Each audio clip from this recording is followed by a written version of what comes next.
Bom dia, eu espero que vocês estejam bem, eu espero que você que está nos acompanhando online também esteja bem. Eu não sei como é que é para vocês, mas o sábado tem sido um dos pontos altos da minha semana. Não somente pela mensagem maravilhosa que a gente tem aprofundado cada vez mais e mais aqui, mas também pelos olhares generosos, pelos abraços, pelo acolhimento que eu recebo dessa comunidade. E como isso tem proporcionado que eu também tenha um olhar mais generoso para comigo e para com os outros. Eu acho que isso é reino de Deus, é cura, é transformação. E eu espero que você possa viver essa realidade também. Bem, para que você não perca nada do que acontece aqui, você sabe, a gente tem um monte de programação, tem live, tem pequeno grupo, tem encontro de famílias, tem coral e uma série de coisas. Você precisa baixar o nosso aplicativo, nossa loja de aplicativos no celular, um lugar, comunidade, ficar por dentro de tudo e ali interagir com a gente.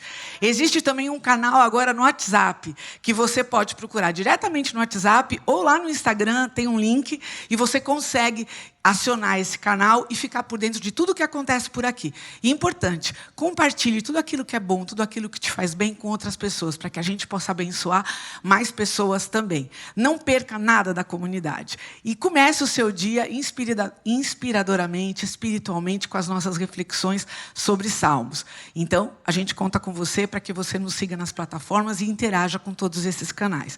E eu quero, em nome da comunidade, agradecer todas as pessoas que têm contribuído generosamente com seus dízimos e ofertas para que esse ministério permaneça em pé, para que a gente possa criar conteúdos, comprar equipamentos e chegar cada vez mais longe. A gente agradece a tua fidelidade, a sua contribuição. Hoje nós temos série nova, Vida Abundante, uma vida messiânica, com o pastor Edson Nunes. A mensagem está incrível e eu espero que você saia daqui com o coração transbordando e que você se comprometa em ser um participante ativo desse reino de Deus que é tão transformador e necessário. Vamos orar. Querido Pai, a gente te agradece o seu amor, a sua graça, a sua misericórdia que é estendida a nós todas as manhãs. Fica com a gente nessa programação, prepara o nosso coração para receber a tua mensagem e derrama o teu espírito sobre essa comunidade, sobre o seu povo. Em nome de Jesus. Amém.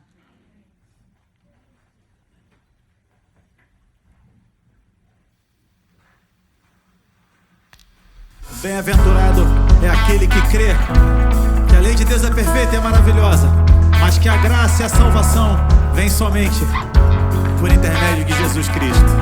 Vamos todos nos colocar de pé, vamos louvar o nome do Senhor e declarar que Ele é bendito. Vamos lá. Seja bem-aventurado quem teme ao Senhor, quem guarda a sua lei e tem por graça salvação. Para sempre sua palavra firmada está no céu. De geração em geração Ele é fiel. E o seu amor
Senhor, porque Ele venceu a morte. Bendito seja o nome do Senhor, que nos criou a sua imagem e semelhança. É por isso que os céus e a terra devem proclamar todos os dias as suas obras. As galáxias, mesmo que em silêncio, cantam de sua imensidão. Quer comamos, quer morramos ou façamos qualquer outra coisa, a nossa vida, o nosso respirar tem que ser por Ele, para Ele, porque não existe vida fora dEle. É por isso que nós declaramos nesse lugar que tudo que somos, que temos, é para Ele. Os céus proclamam as obras do Eterno, galáxias cantam de sua imensidão, e uma voz com sons de glória ecoa em toda a criação. Do grão que faz a vida irromper, o esplendor, o invisível faz nascer, e uma voz, com sons de glória, ecoa em nosso coração. Diante dele nos rendemos, é tudo por ele, tudo por ele. A ele a glória, e para sempre é tudo por ele, tudo por ele.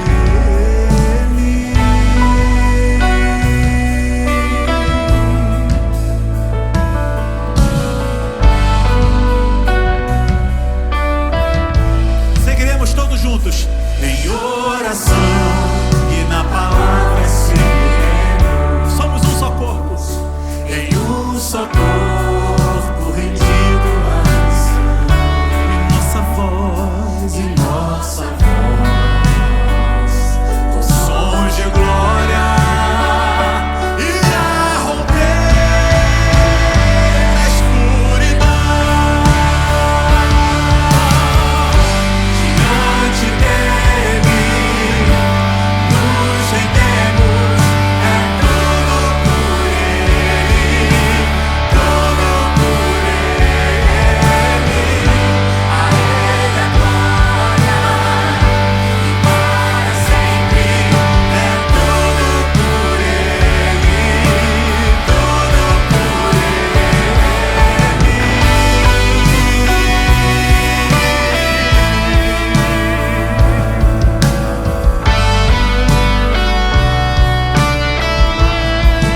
Cante a Ele somente. A Ele a honra, a glória e o louvor. Que o reino seja em nós, e nossa vida, a minha e a sua vida. E que o reino seja em nós, e nossa vida só por Ele.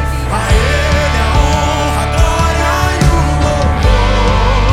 Que o reino seja em nós, e nossa vida só por Ele. A Ele a honra, a glória e o louvor. Que o reino seja em nós, e nossa vida só por Ele.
e nossa vida só.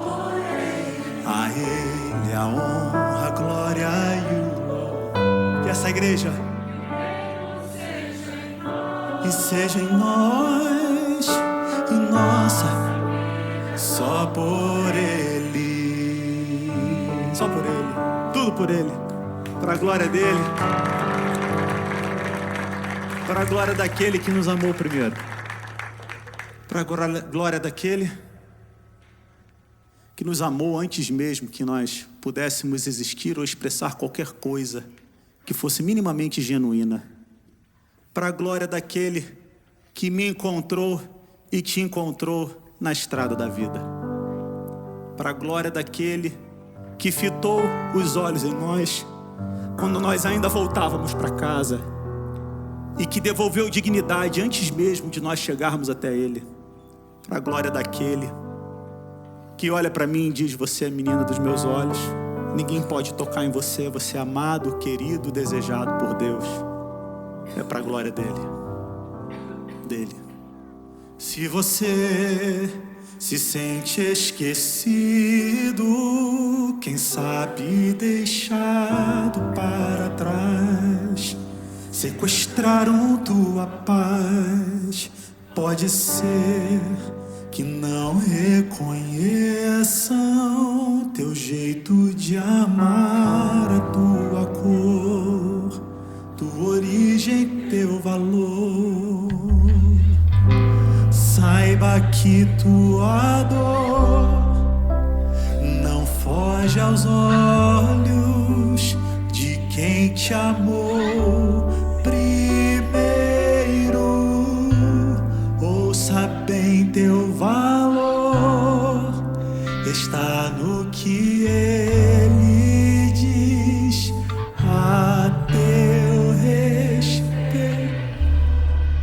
Menina dos teus olhos, eu sou aquele filho encontrado na estrada, imagem de tua face. Eu sou aquele a quem o mundo inteiro vê a glória.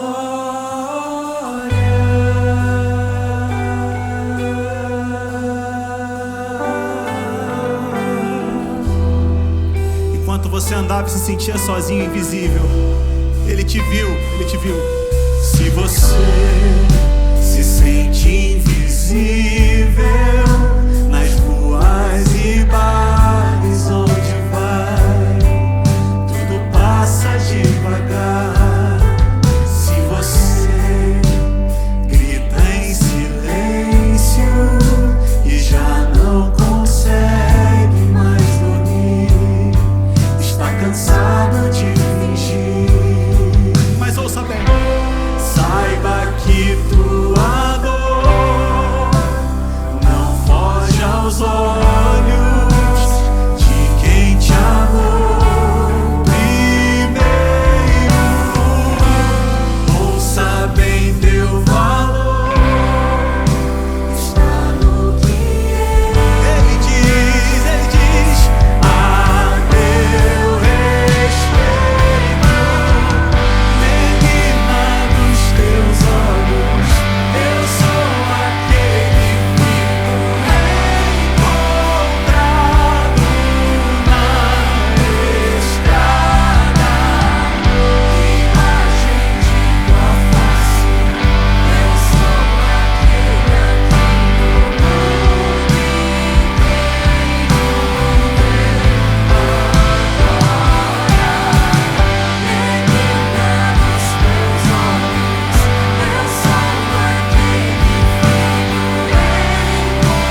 filho encontrado na estrada, imagem de tua face, eu sou aquele a quem o mundo inteiro vê a glória.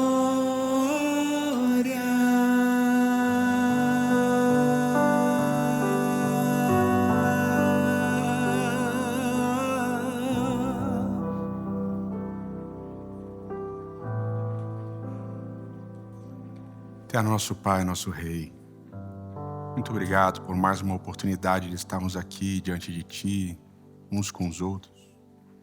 Obrigado pela oportunidade de estarmos em comunidade. Muito obrigado pelo Teu amor, pelo Teu carinho, pela Tua graça, que nos alcança em qualquer tempo e lugar. Esteja conosco, abra nossa mente, o nosso coração, para ouvirmos verdades importantes e difíceis. É o que nós te imploramos em nome de Cristo. Amém, Senhor. Amém.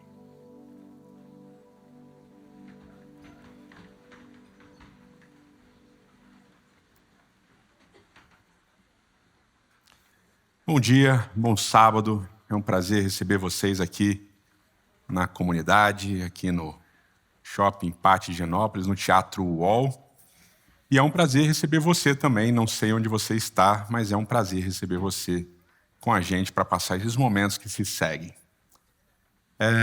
Hoje a gente começa uma nova série, o título da série é Vida Abundante, um estilo de vida messiânico. Vida Abundante, um estilo de vida messiânico. E essa série é uma espécie de homenagem a um teólogo alemão que morreu esse ano, faz pouquinho tempo, acho que tem umas 8 semanas, 9 semanas, um teólogo alemão chamado Jürgen Moltmann. Um teólogo extremamente influente, extremamente importante, profundo na teologia, e ele é o criador, ou digamos assim, o indivíduo que criou o que a gente chama de teologia da esperança, né? Então essa série é uma maneira da gente prestar essa homenagem para ele, falando de coisas que ele construiu ao longo da sua jornada, tá? E vida abundante, vocês lembram, Jesus disse que ele veio trazer vida e veio trazer vida em abundância, né? A nossa ideia é justamente falar o que seria essa vida abundante que Cristo veio nos oferecer. E para começar, a gente vai retomar um texto que a gente falou semana passada na nossa Santa Ceia. E nesse texto, ao invés de ler Lucas, eu vou ler Mateus, no capítulo 11. Tem todo um contexto. O texto de Mateus, capítulo 11, verso 4 até o 6, diz assim: Jesus respondeu: voltem e anunciem a João o que vocês estão ouvindo e vendo. Os cegos vêm, os aleijados andam, os leprosos são purificados, os surdos ouvem, os mortos são ressuscitados e as boas novas são pregadas aos pobres. E feliz é aquele que não se escandaliza por minha causa. Mateus capítulo 11, verso 4 a 6, na Nova Versão Internacional. E aqui o contexto é que João Batista, aquele primo de Jesus, o que havia batizado Jesus, ele agora está preso e ele está em dúvida. Tem dúvidas sobre quem Jesus é, tem dúvidas sobre o ministério dele, tem uma série de dúvidas e manda mensageiros até Jesus. Jesus, o Cristo, né, o Messias, ele carrega essa missão. A palavra Cristo, Christos, vem de Messias, do hebraico Mashiach, que significa aquele ungido, aquele que vai trazer uma série de boas novas, né? No Antigo Testamento há uma série de profecias que a gente chama de profecias messiânicas, ou seja, profecias que se referem a esse ungido, a esse ser, a esse homem que viria para trazer essas boas novas, que viria para trazer libertação. E aí João está em dúvida se Jesus é o Cristo, se Jesus é o Messias. E ele manda mensageiros para perguntar: você é realmente aquele que a gente estava esperando? É você mesmo? E Jesus responde com várias citações de Isaías. Ele cita Isaías 29, ele cita Isaías 35 e ele cita Isaías 61. E ele junta esses vários textos na resposta que ele dá. E, por exemplo, Isaías capítulo 61, do verso 1 até o 3, a gente lê assim: O Espírito do soberano, o Senhor, está sobre mim, porque o Senhor me ungiu para levar boas notícias aos pobres. Enviou-me para cuidar dos que estão com o coração quebrantado, anunciar liberdade aos cativos e libertação das trevas aos prisioneiros, para proclamar o ano da bondade do Senhor e o dia da vingança do nosso Deus, para consolar todos os que andam tristes e dar a todos os que choram em Sião uma bela coroa em vez de cinzas e óleo de alegria em vez de pranto e um manto de louvor em vez de espírito deprimido. Eles serão chamados carvalhos de justiça, plantio do Senhor para manifestação da sua glória. Então Jesus responde com essa amarração de vários textos de Isaías, dizendo: não, eu sou o Cristo, eu sou aquele ungido que veio trazer libertação. E aí Jesus fala que ele veio trazer libertação para grupos específicos, né? Boas novas para grupos específicos. Eu vim trazer boas novas para os pobres. Eu vim trazer boas novas para os prisioneiros. Eu vim trazer boas novas para os que são cegos, para os que são surdos. Eu vim trazer boas novas para aqueles que estão marginalizados, para aqueles que estão à parte, para aqueles que não recebem boas novas. Eu vim para esses. Eu vim para esses que estão estigmatizados. Eu vim para eles. Essas são as boas novas que eu vim trazer. Eu sou aquele prometido que veio para trazer libertação aos pobres, aos cegos, aos surdos, trazer ressurreição e também para purificar os leprosos. Então Jesus, quando ele vai dizer que ele é o cumprimento da profecia, ele não diz: olha, eu sou o cumprimento das 70 semanas de Daniel, capítulo 9. Se você estudou teologicamente, quando começa a profecia, quando termina, você sabe que eu estou no tempo certo. Ele não veio dizendo: olha, eu sou o Messias, porque Gênesis capítulo 3, verso 15, diz que viria um descendente e esmagaria a cabeça da serpente e tal. Jesus não faz um arrazoado teológico e dá um estudo bíblico. Ele constrói uma expressão simples do livro de Isaías, dizendo assim: eu vim trazer libertação para os pobres, para os cegos, para os surdos, para os leprosos. E vou trazer ressurreição, vou trazer vida. E não existe vida mais abundante do que ressurreição. E dentro desse grupo de pessoas que ele veio trazer libertação, diz que ele veio trazer libertação para os leprosos. E em hebraico a palavra lepra é a palavra tsarat, que aparece lá em Levítico capítulo 13, Levítico capítulo 14, com uma série de descrições da doença, que tipo de feridas eram, como funcionava, etc. E como que era o processo de cura, como era o processo, na verdade, como era o processo de diagnóstico, e depois como é que esse diagnóstico seria revertido, os sacrifícios, os rituais que seriam feitos depois que o indivíduo fosse declarado puro. E é interessante porque nesse processo de ser diagnosticado por lepra, quem diagnosticava a lepra era o sacerdote. Então o indivíduo ia lá até o sacerdote olhava, assim, não sei se é lepra, não sei se não é lepra, volta para casa. E aí, ficar lá na sua casa, isolado lá, mas fica na sua casa. Aí volta daqui a 7 dias, ele voltava daqui a 7 dias. Aí, deixa eu ver se é lepra, se não é lepra. Não, acho que não sei ainda se é lepra ou não. Volta para sua casa de novo. Fica lá até aí voltar para sua casa. Aí volta daqui a 7 dias. Aí daqui a 7 dias ele voltava. Não, agora eu acho que é lepra e tal. Na terceira vez, se os sintomas persistissem, o sacerdote declarava que era lepra. E aí o indivíduo era separado da comunidade, lançado fora e tal. E tem algumas coisas interessantes, porque nesse processo do sacerdote mandar o cara para lá e para cá, né? Vai, volta, podia ser que a lepra dele passasse para as roupas dele, né? Podia ser que a lepra dele passasse para a casa dele também. Ou seja, era uma parada lepra, tsarat, que dava na roupa e na casa do indivíduo com lepra. Então, a gente não tem relatos de transmissão da lepra da roupa do indivíduo para a roupa de outra pessoa. Mas para a roupa dele pegava e para a casa dele pegava também. Então a casa ficava com lepra. Já pensou? Doideira. Tsarat, a origem da palavra, pode vir do acádico, que significa uma doença de pele, um tipo de doença de pele, tem tudo a ver com a descrição da doença, que são erupções cutâneas, mas também pode vir do arábigo, que significa ser jogado para baixo. Tá? E também tem tudo a ver com a doença, porque a pessoa ficava realmente afastada de tudo, ela é jogada para baixo e expulsa do convívio da comunidade em geral. E aí, quando a gente vai trabalhar os casos de lepra na Bíblia, a gente começa a perceber algumas coisas interessantes que tem meio que um padrão. A primeira vez que lepra vai aparecer na Bíblia é em Êxodo capítulo 4. Vocês lembram que Deus está chamando Moisés? Ele quer convencer Moisés a ir e a libertar o povo e tal, tem todo um diálogo ali. E aí Deus ensina um truque para Moisés mostrar para o faraó, para mostrar assim, ó, quando você mostrar esse truque, o faraó vai falar assim, bom, esse cara é de Deus e tal, papá. Então, basicamente, o truque era você bate a mão no peito e tal, não sei o que lá, estica, vai ficar leprosa. Depois você bate de novo, estica, está curada. Então, essa é a primeira aparição de lepra, a ideia de Deus deu a lepra, Deus curou a lepra, num truque que Moisés está apresentando para o faraó. A segunda vez já é um caso mais pitoresco, né? Arão e Miriam e Arão, irmãos de Moisés, eles se unem, começam a falar mal de Moisés, tipo, pô, o que esse cara quer mandar na gente? Esse cara quer ser o líder, nada a ver, tal. A gente é livre também, a gente é da família, a gente tinha que mandar também, né? Os caras queriam ter cargos, né? Já pensou? Mais elevados, né? Arão já era o sumo sacerdote, mas ele queria ter algum tipo mais de poder ali, eles começam a confabular, e aí Deus envia a lepra para Miriam. Miriam fica leprosa, tem que ficar um tempo afastada do acampamento de Israel, e aí depois Deus cura Miriam e ela volta para o convívio do povo de Israel. Então, no Pentateuco, se a gente tem esses dois casos, nos dois casos, Deus manda a lepra e Deus cura a lepra. Tá? Um é um caso de um truque que Deus está ensinando para Moisés, e o outro de fofoca e falar mal das pessoas. Né? Então, meio interessante, né? Se você é fofoqueiro, cuidado. A lepra pode te alcançar.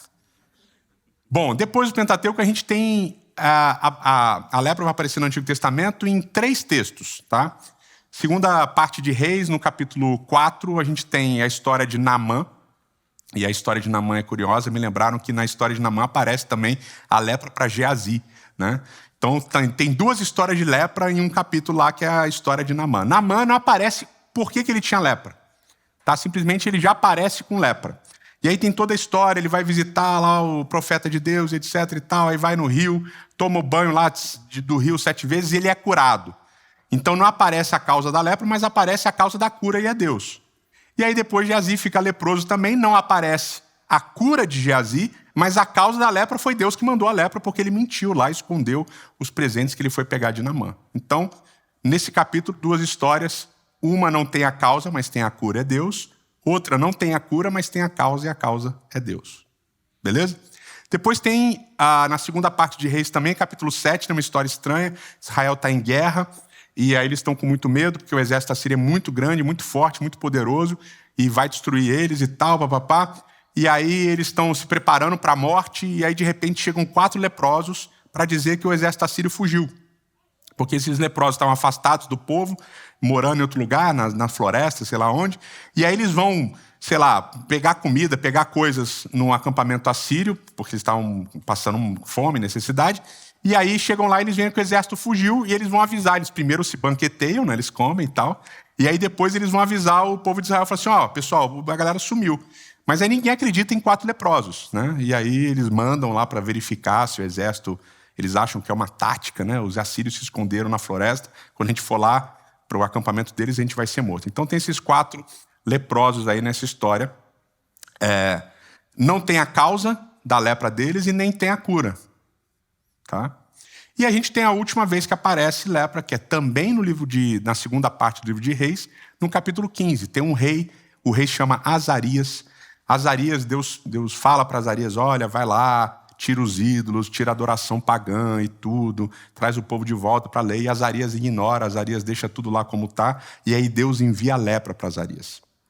E nesse caso de Azarias, é Deus quem dá a lepra, mas não aparece a cura da lepra. Então, no Antigo Testamento, basicamente funciona assim, quando tem lepra e a causa da lepra, foi Deus. Quando tem a cura da lepra, foi Deus também.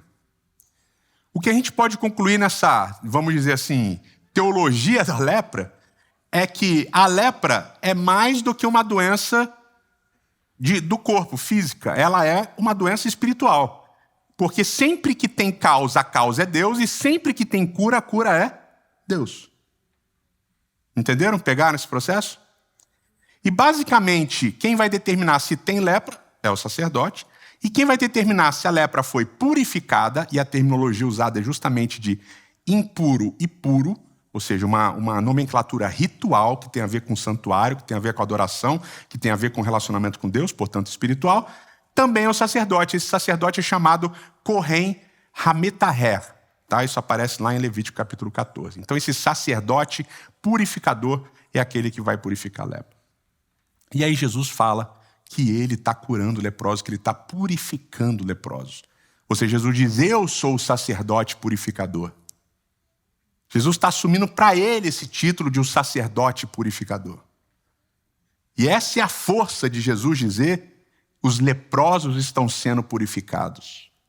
Porque no texto de Isaías, capítulo 29, 35 e 61, que Jesus está citando aqui para responder aos mensageiros de João Batista, não aparece a ideia dos leprosos sendo purificados.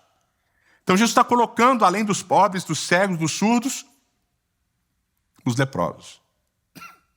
Uma doença eminentemente espiritual.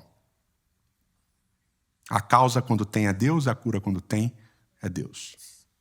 E é interessante porque o primeiro caso no Novo Testamento de lepra, digamos assim, na ordem dos evangelhos, é Mateus capítulo 8. E é uma história que aparece nos outros evangelhos sinóticos também.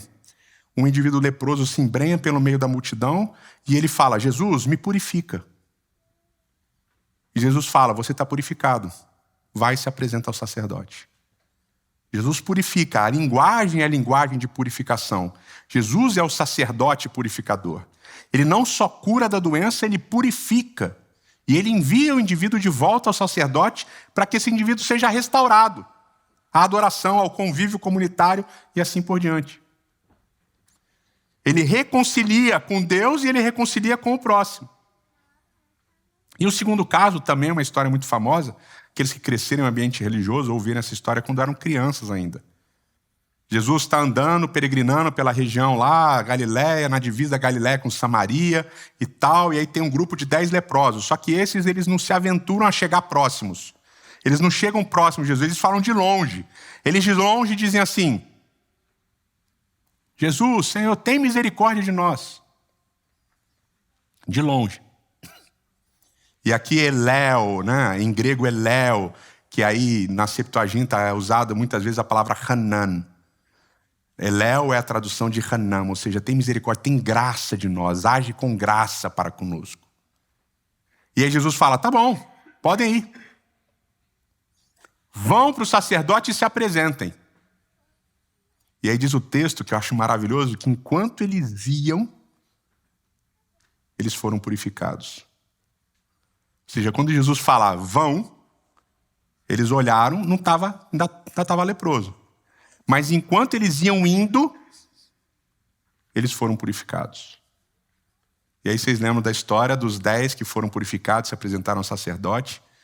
Quantos voltaram para agradecer? Um voltou para agradecer. E vocês lembram o que o texto de Lucas, capítulo 17, fala?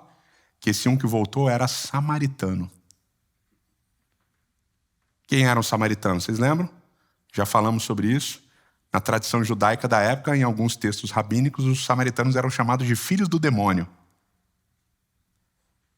A animosidade entre samaritanos e judeus era gigantesca. Se chamar alguém de filho do demônio é porque você realmente não gosta da pessoa.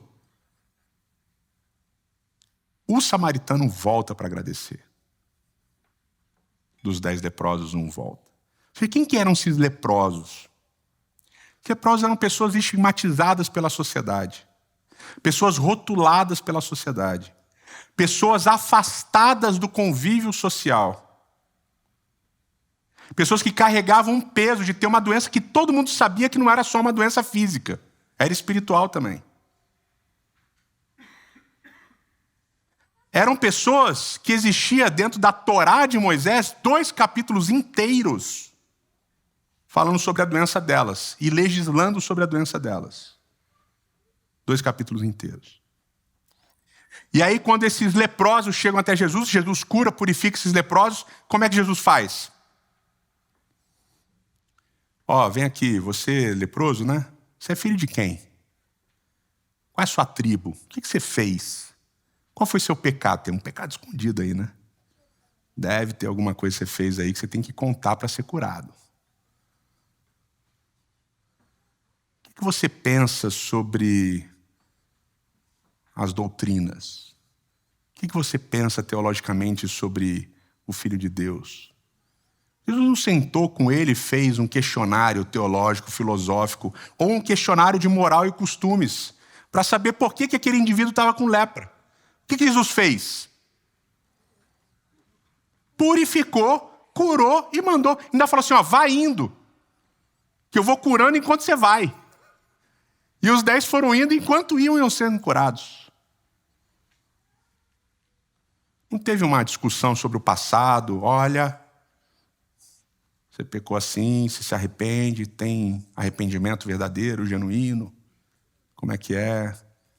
E tal, já fez pedido desculpa, já fez oração, pedindo perdão. Não tem esse processo. Jesus, me purifica. Está purificado, vai se apresentar ao sacerdote.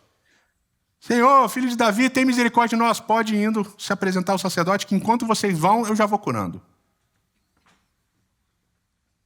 E é assim que Jesus resolve a questão da lepra. Na hora. Ele olha, ele cura, ele purifica, ele tira o rótulo, ele desestigmatiza a pessoa. E ele retorna, reconcilia a pessoa para o convívio pleno e completo social, tanto no templo quanto na comunidade. Acabou. Você não está mais longe, agora você está perto. E aí quando Jesus diz para os mensageiros de João, olha, avisa para João que os cegos veem, os surdos ouvem, os leprosos são purificados e aos pobres é anunciado o reino de Deus. O reino é deles. É interessante que Jesus não fala, avisa para ele que as famílias estão aqui. Todas as famílias, famílias de bem, boas famílias todas, pai, mãe, filhinho, estão aqui. Jesus não fala assim, olha, todas as pessoas religiosas que vão no templo, que oferecem sacrifícios direitinho, que cumprem todos os mandamentos, todas elas estão aqui. Avisa para João que o pessoal de bem está aqui. Avisa para João que os donos de comércio estão aqui. Avisa para João que os sacerdotes todos estão aqui comigo. Não, Jesus fala, os pobres receberam as boas novas. Os cegos veem, os surdos ouvem, os leprosos são purificados. E há ressurreição. É óbvio que Jesus traz o evangelho para todos. Mas quando ele especifica certos grupos, o que ele está fazendo? Ele está incluindo aqueles que não eram incluídos. Ele está chamando a atenção das pessoas que estão ouvindo o evangelho dele, de que aquele evangelho não era só para eles, era para os outros que são rotulados, estigmatizados e separados do nosso convívio social, por uma série de fatores. Agora eu quero que vocês pensem comigo uma coisa muito importante, muito relevante. Se Jesus, ao purificar leprosos, algo que está descrito na Torá de Moisés, com 2 capítulos inteiros falando sobre isso. Se Jesus lida com a tsarat, com a lepra, olhando para a pessoa e dizendo assim, vai e está tudo resolvido. Por uma doença que era eminentemente espiritual. Como é que vocês acham que Jesus lida com as outras coisas? Porque esse rótulo do leproso era um rótulo que estava na Torá, era uma defesa para as pessoas. Não. Eu segrego ele, eu não falo com ele, eu não ando com ele, porque ele é leproso. E está na Torá. E Jesus olha para essa relação e ele fala assim, não, comigo essa relação não existe. É leproso? Está purificado, está curado. Pode ir lá resolver seu problema. Comigo já está resolvido. Sem entrevista. Sem estudo bíblico, sem questionário teológico de moral e costumes. Está resolvido o pecado.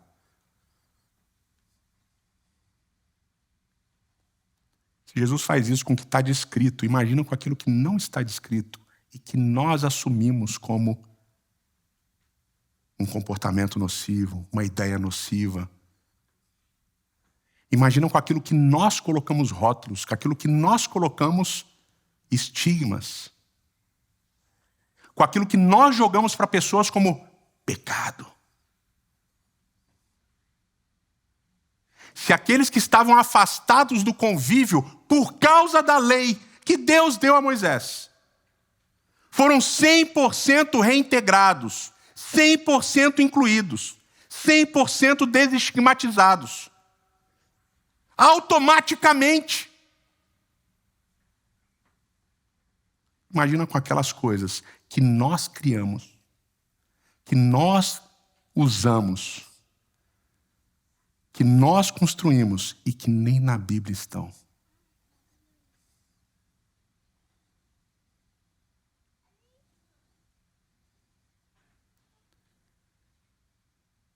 Esse é o Evangelho para todos. Para os que estão longe e afastados por causa da lei. Mas também para aqueles por causa da lei que nós criamos, que nós construímos e que nós usamos para afastar as pessoas do convívio uns com os outros e do convívio com Deus também.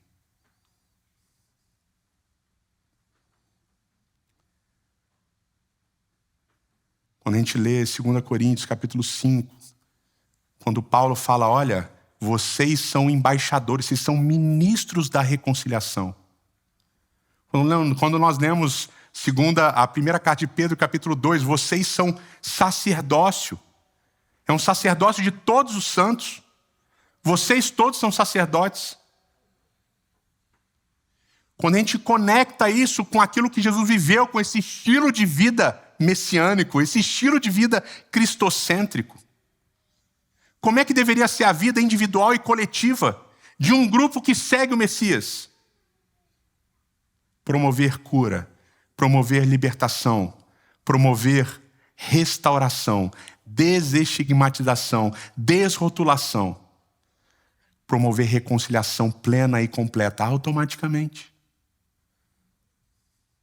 Para todas as pessoas. Para aquelas que estão contra a lei de Deus. E para aquelas que estão contra as leis que nós criamos e dissemos que são de Deus. E aí a gente volta para Mateus capítulo 11. Porque lá no verso 6 diz, feliz, Macários, feliz. A mesma expressão que ele usa nas bem-aventuranças, é a mesma expressão que aparece na Septuaginta para o Ashrei, do hebraico Ashrei, no Antigo Testamento. Feliz é aquele que não se escandaliza por minha causa. E aqui a palavra é escandalizo, que pode ser ofensa, choque, escândalo, ou como o pastor Dr. Marcelo Rezende coloca, indignação. Feliz é aquele que não fica ofendido por minha causa, que não fica chocado por minha causa, que não fica escandalizado por minha causa, que não fica indignado por minha causa. E é interessante Jesus colocar isso depois dele falar que os cegos veem, que os surdos ouvem, que aos pobres é anunciado o evangelho, que os leprosos são purificados e que as pessoas são ressuscitadas. Por que você acha que ele colocou? Por que você acha que Jesus falou isso depois? Porque as pessoas ficavam indignadas, escandalizadas, com ele dizer que o evangelho é para essas pessoas também. Por ele dizer que a religião e o Cristo era para essas pessoas também. O evangelho que inclui radicalmente, que é o evangelho que Cristo anuncia, é o evangelho que causa escândalo. É o evangelho que causa ofensa, as pessoas ficam ofendidas. Mas como vocês podem permitir esse tipo de pessoas numa comunidade de fé? Como vocês podem permitir que eles se sentem com vocês? Como vocês podem permitir que eles tomem a Santa Ceia? Santa Ceia para todos, isso é absurdo. Como vocês podem permitir que eles preguem, que eles sejam pastores, que eles cantem? Porque o que nós fazemos com o evangelho é segregar, é dividir, criar categorias. E o que Cristo faz com o evangelho é o contrário. É tirar as divisões, é tirar os muros. É tirar aquilo que afasta e trazer todo mundo junto. É tirar os estigmas e os rótulos. Ele dizer assim, não existe mais isso, porque isso é o meu reino. E o meu reino é para todas as pessoas. Todas as pessoas, inclusive os leprosos, que estão contra a lei. Se é para eles que estão contra a lei, você imagina para os outros, que não fazem o que vocês acham que deveriam fazer. Que não seguem as leis que vocês criaram. Imagina.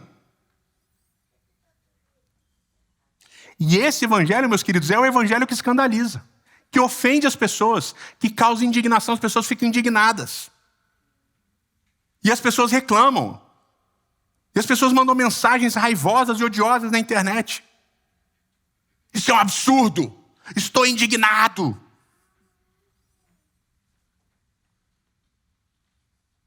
Onde já se viu pastor a pregar? Isso é heresia. Onde já se viu pastor LGBT? Isso é heresia. E aí a gente volta para um outro Macários, para um outro Felizes. Felizes são aqueles que forem perseguidos e odiados por causa de mim, do meu evangelho. Feliz é aquele que não se indigna, que não se escandaliza, que não se ofende por causa do meu evangelho. E feliz é aquele que é perseguido e odiado por causa do meu evangelho. Quando você vive o evangelho radical da inclusão de Cristo, o evangelho da esperança para todas, da inclusão para todos, quando você realmente busca viver esse evangelho, esse estilo de vida messiânico, onde a vida abundante não é só para você, é para todas as pessoas, você vai escandalizar e você vai indignar. E as pessoas vão chamar vocês, adivinha do quê? De hereges. Isso é heresia. Heresia. É heresia amar. É heresia acolher. É heresia viver como Cristo, tirando todos os rótulos, tirando todos os muros, tirando todas as separações.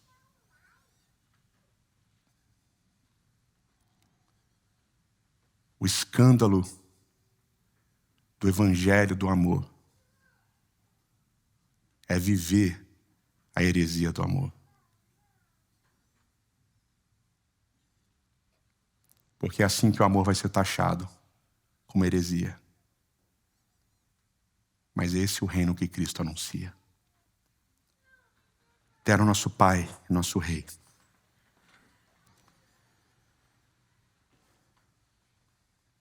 infelizmente, Senhor, viver o Teu Evangelho, viver 100% o Teu Evangelho do amor, da entrega, é escandalizar, ofender, indignar as pessoas. Só que a gente se esquece que na Bíblia as pessoas que ficaram indignadas, ofendidas, escandalizadas, eram justamente as pessoas muito religiosas, que achavam que tinham todas as respostas, que achavam que sabiam todas as coisas.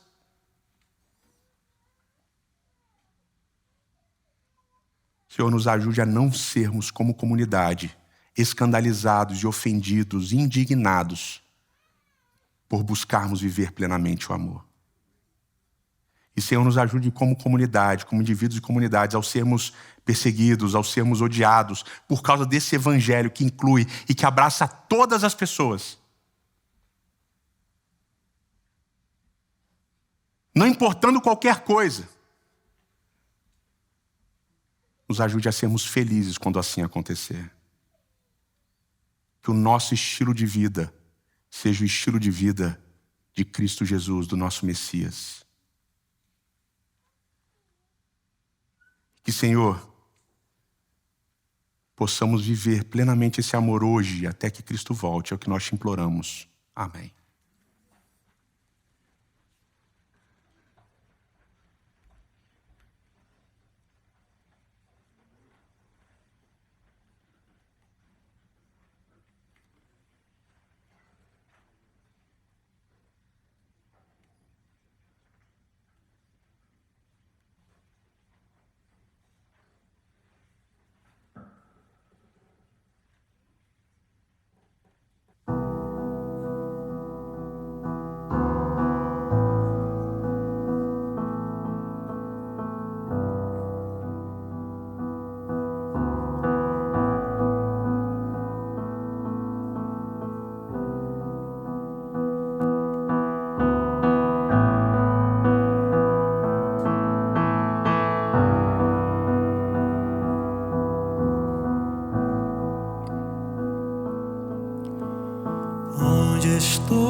mal me dominou?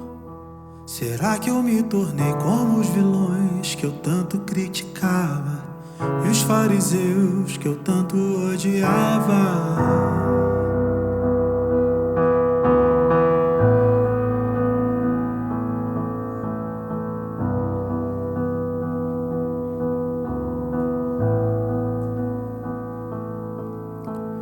Fim do show, verdade me desmascarou.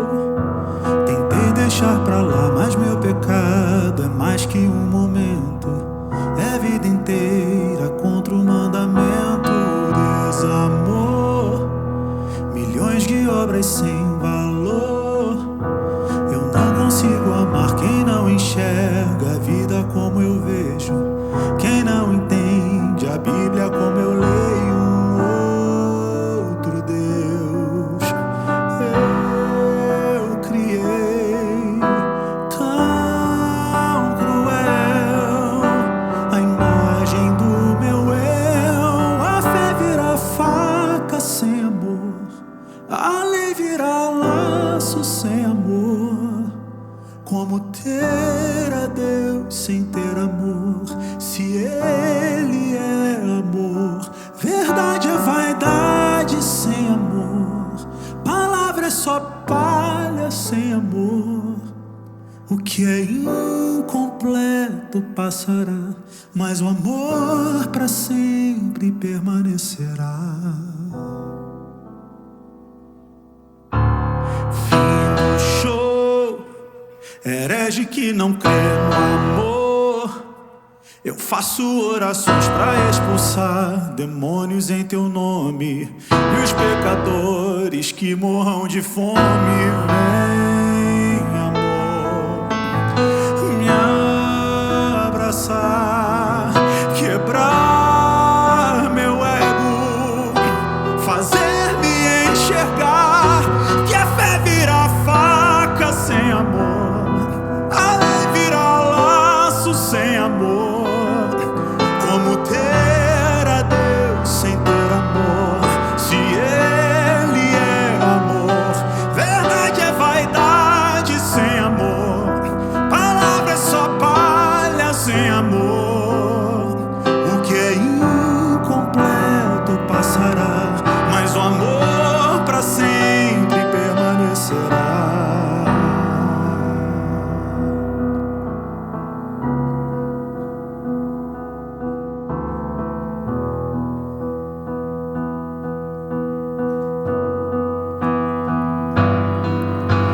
Sei quem sou, herege que não crê no amor, herege que não crê no amor, herege que não crê no amor, herege que não crê no amor, herege que não crê no amor, herege que não crê no amor, herege que não crê no amor. A fé vira faca sem amor, a lei vira laço sem amor. Como ter a Deus sem ter amor, se Ele é amor? Verdade é vaidade sem amor, palavra é só palha sem amor. O que é incompleto passará, mas o amor para sempre permanecerá.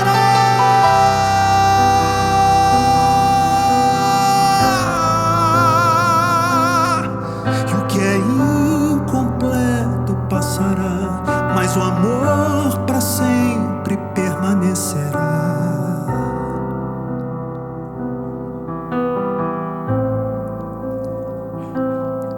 E o que é incompleto passará, mas o amor para sempre permanecerá.